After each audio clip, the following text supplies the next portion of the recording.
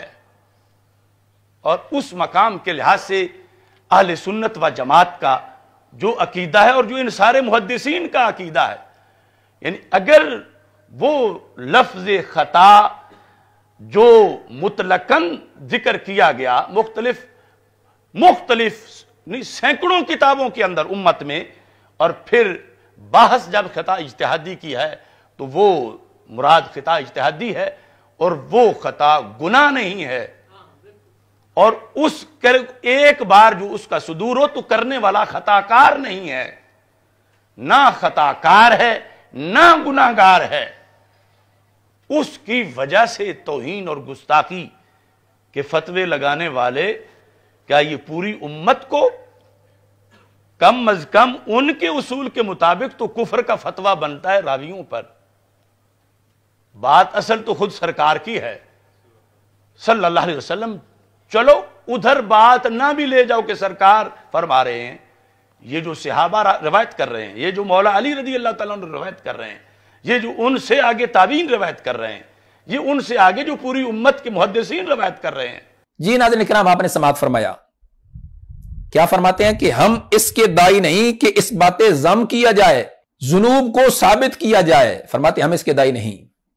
ہم اس کے دائی نہیں کہ اس بات ذم کا معنی گناہ کیا جائے۔ فرماتے ہیں جو ان کی شیان شان ہے، سیدہ طیبہ طاہرہ رضی اللہ تعالی عنہا کی جو بھی شیان شان ہے، اس لفظ ذم کا معنی وہ کیا جائے گا۔ فرماتے ہیں وہ خلاف اولا ہو، یعنی کوئی صغیرہ کبیرہ گناہ تو ہے نہیں، صغیرہ کبیرہ گناہ نہیں ہے۔ آپ فرما رہے ہیں کہ یہاں صغیرہ کبیرہ گناہ کی تو بات ہی نہیں ہے، مقصد سرکار کا فرمان لوگوں تک پہنچانا ہے، اور اس فرمان میں سرکار نے جو الفاظ مبارک اپنی زبان مبارک سے ادا کیے ہیں وہ الفاظ نقل کرنا مراد ہے، مقصد ہے۔ اب اس سے معنی وہ مراد لیں گے جو اس مقدس ہستی کے شیان شان ہے۔ تو اس شخص کو، اس رف زدہ اور رفضیوں کے چرنوں میں چرنے والے اس نہنجار، اس احمق ترین انسان کو کس نے یہ حق دیا ہے کہ اپنے الفاظ کو تو کسی اور کے کھاتے میں ڈال دے، جبکہ وہ تو بار بار یہ کہہ رہے ہیں کہ ہمارا مقصد اس بات ذم نہیں ہے، ہمارا مقصد یا ہمارا دعویٰ اس سے اس بات ذم نہیں۔ پھر یہ شخص اس ہستی کے کھاتے میں کیوں ڈال رہا ہے؟ کس نے اس کو حق دیا ہے؟ اصل میں قصور ان کا نہیں، ان میں جو رفض اس قدر رچ بس گیا ہے، تو جب بھی وہ شخص،